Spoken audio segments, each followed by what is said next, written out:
Life throws every one of us challenges that test our resilience and spirit, that test both yours and my spirits.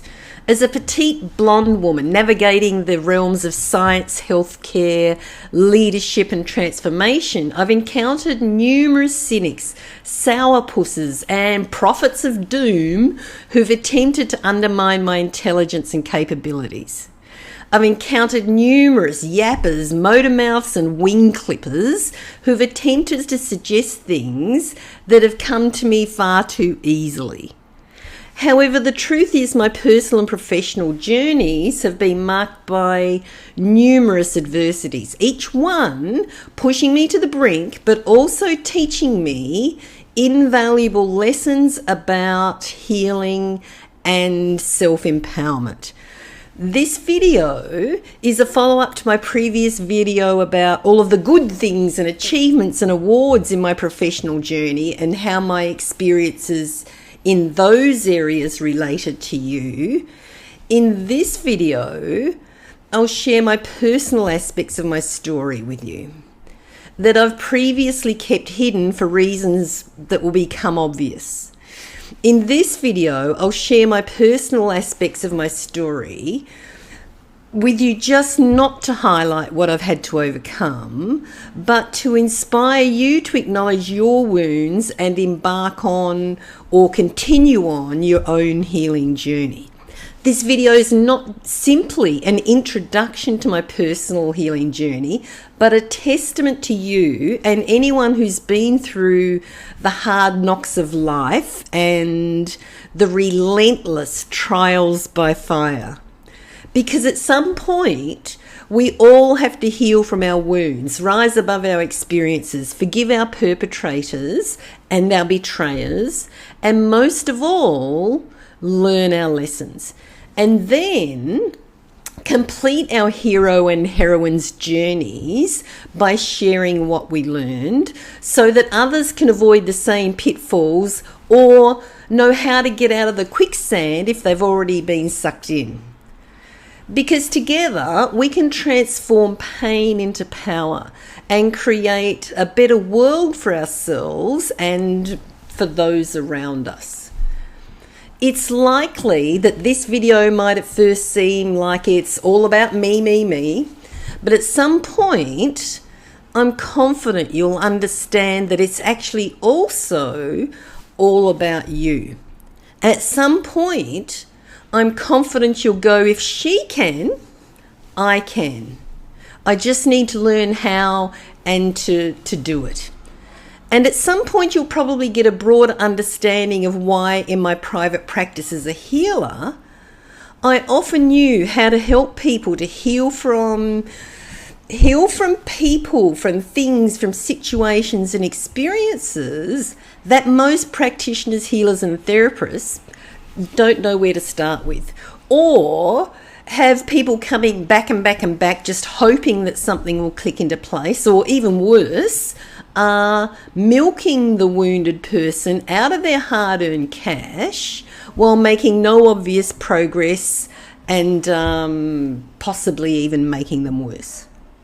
So the two main intentions for this video are to silence my naysayers, the people who seem to know very little about me and seem to think that everything has been easy for me, because apparently that's often how I come across. Apparently I make things look easy.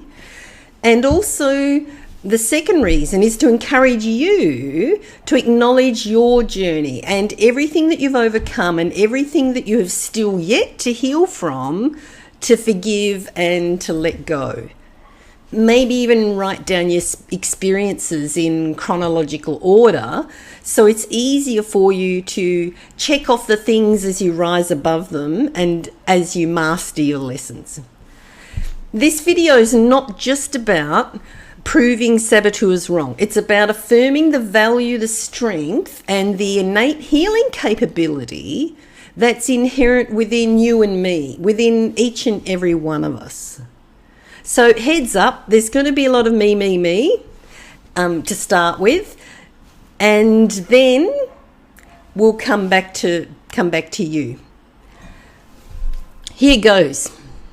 rising above the ashes. My journey through trauma, healing and empowerment, and then we'll come back. Here's some of the harrowing challenges I've faced. There was childhood trauma. The boy next door fractured my skull with a hammer when I said no to playing a game that he wanted to play. I was unconscious for 3 days. And many people who regain consciousness report stories of visitations by angels. There was none of that for me in my experience. It was quite the opposite. I was thrown in the deep end and forced to deal with the demons of the underworld when I was 3 years old. One brother trod on my dominant wrist and broke it. Another brother and the boy next door tried to ditch me, and when I couldn't keep up, I fell face first off my bike onto the asphalt and broke my nose. It took 4 hours for the hemorrhagings to stop. It's a good thing my mum was a nurse. A boy gave me a lovely beaded purse for Christmas, and my mum and another brother decided that I'd stolen it and labelled me as a thief. I have 6 older brothers and a plethora of brother stories.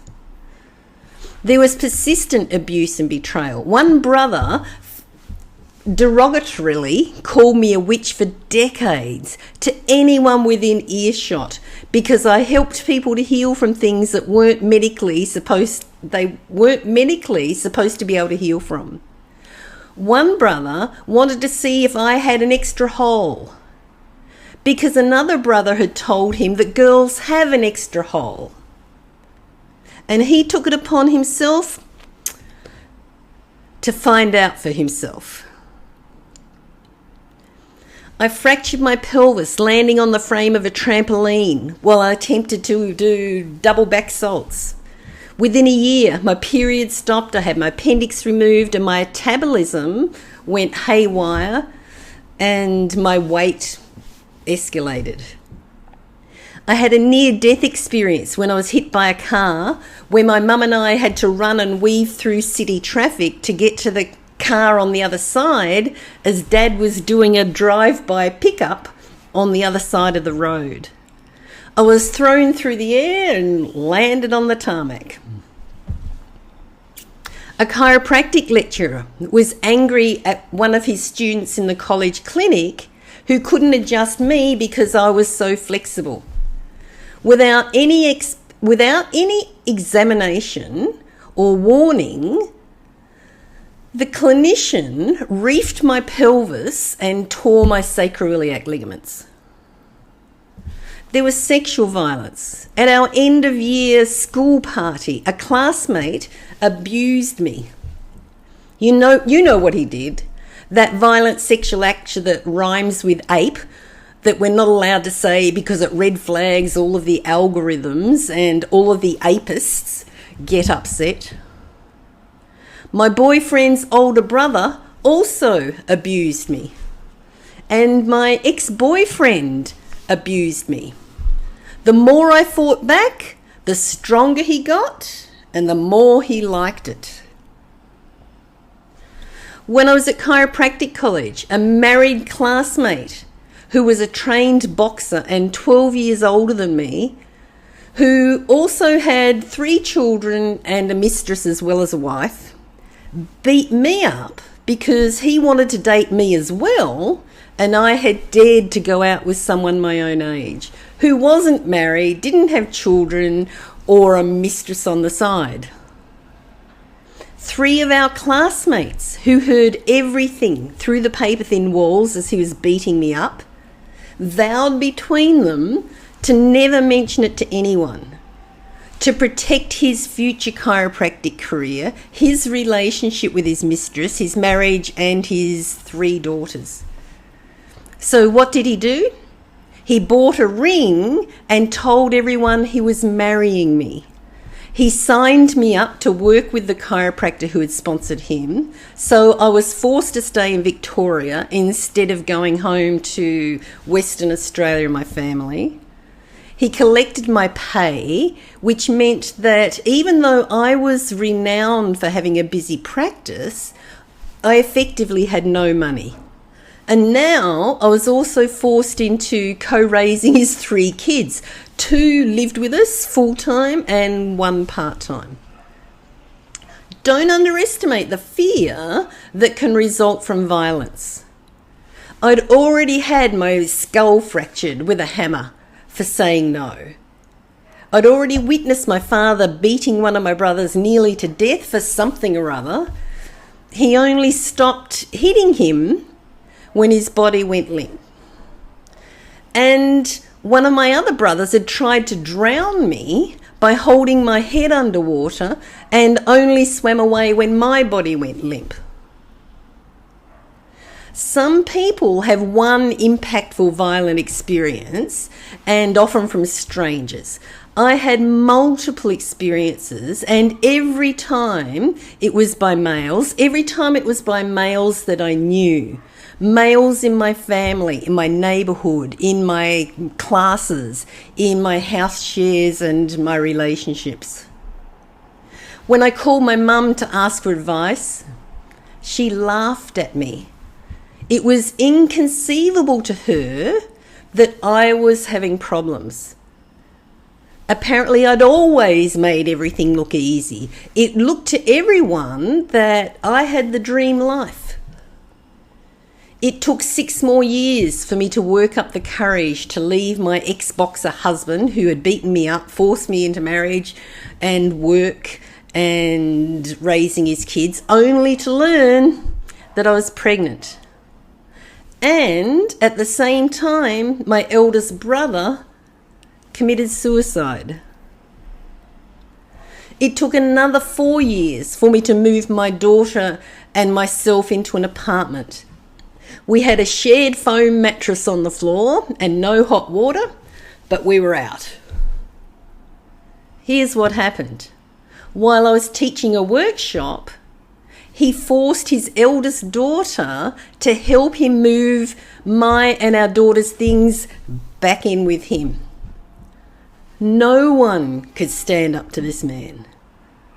Here's what else happened. He got the real estate agent that I had rented from to cancel my lease, which the agent did without any communication with me. No one could stand up to this man. Not even men. I had a busy chiropractic practice and high income, which my husband had always collected. And everyone I asked for advice from laughed at me in disbelief. My brother had suicided. I was raising 3 kids who weren't mine, and now I was pregnant. The appearance of a dream life couldn't have been further from the truth. After another 5 years, he left me. What a relief. I moved myself and my daughter interstate with nothing but a $3,000 access on my Visa card. And he married another 2 wives after me, making it 4. And has had no contact with any of his 4 daughters or 5 granddaughters. As if this wasn't enough, there was also professional betrayal. The trance medium who channeled the Chiron healing techniques hijacked my chiropractic career. I was badgered, pressured and shamed into using and teaching Chiron healing, compiling the teachers and student manuals, organising all the workshops, the brochures, the mail-outs, the venues, the morning and afternoon teas, the registrations, the newsletters, the transport, the accommodation, as well as setting up the Professional Practitioners Association and the teaching school, and using my income to pay for her, another helper, the legal and accounting fees, all of the travel and venues, the logistics, and doing the lion's share of the teaching. All the while, she was shaming me for having money. All the while, she was shaming me for having the money that I'd worked so hard for and was paying for her with, was paying for everything with. When I became well known, she accused me of taking credit for her work and turned the entire association of teachers and students against me. All records of me have been removed from the teaching manuals, the websites, and written history. Before she died, she actually privately apologised to me. But the problem is no one else knew. The damage was already done. And after she died, she came to me and handed me the body of her work so it could continue to be taught.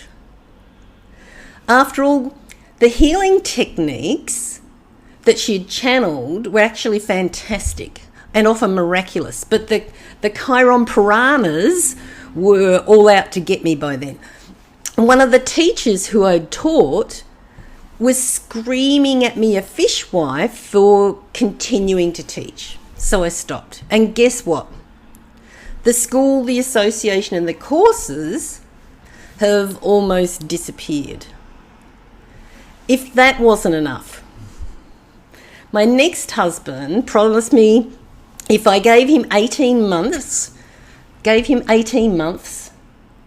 moved from Sydney, moved from my daughter, my clinic, my clients, my friends and lifestyle, and came to live with him in freezing cold Victoria, he'd build his business up, sell it, then go with me to wherever I wanted to go.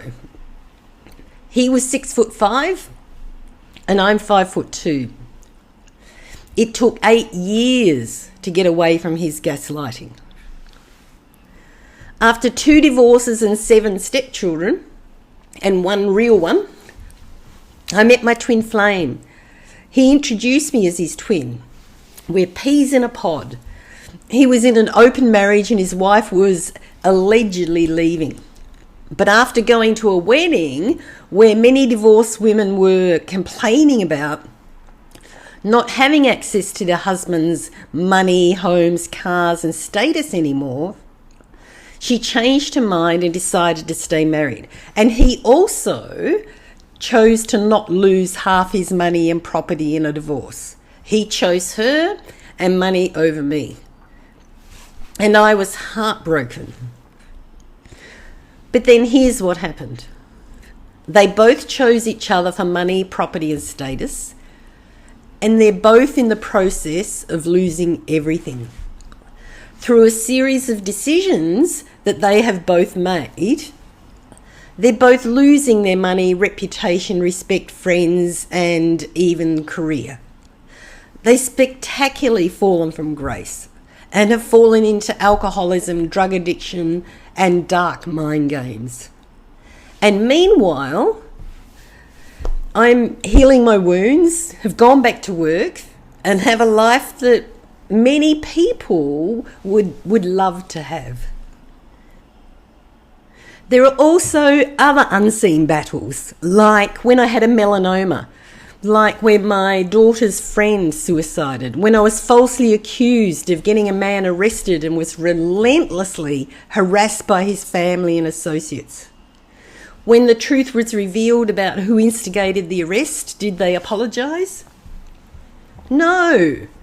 They harassed me even more to try and silence me from revealing publicly what they've done. But for now, that's enough to talk about.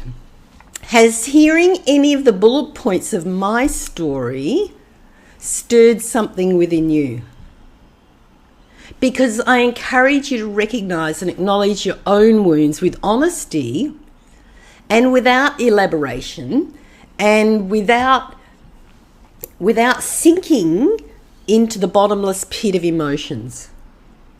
Perhaps you've faced your own set of challenges, different to mine but equally painful. Maybe you've been betrayed, hurt or manipulated. Maybe you've faced violence. Maybe you've faced betrayal. Maybe you've faced abuse, whether physical, emotional or financial. Acknowledging your wounds is the first step towards your healing. It's okay to recognise that you've been hurt and that you need healing. And here's the thing. If I can heal myself, if I can rise above the violence, the abuse, the betrayers, the injuries, the aches, the diseases, and the relentless psychic attacks, so can you. If I can, you can. Don't just stuff your pain down and soldier on. Acknowledge your pain. Look for solutions. Find healing and empowerment. I don't look like what I've been through, and neither should you. Don't let your perpetrators win. I don't behave like what I've been through, and neither should you. Don't let your perpetrators win. Please like, share and subscribe. Please do your healing. Please don't let your perpetrators stop you from living the best life that you can and fulfilling your highest destiny. If I can, you can.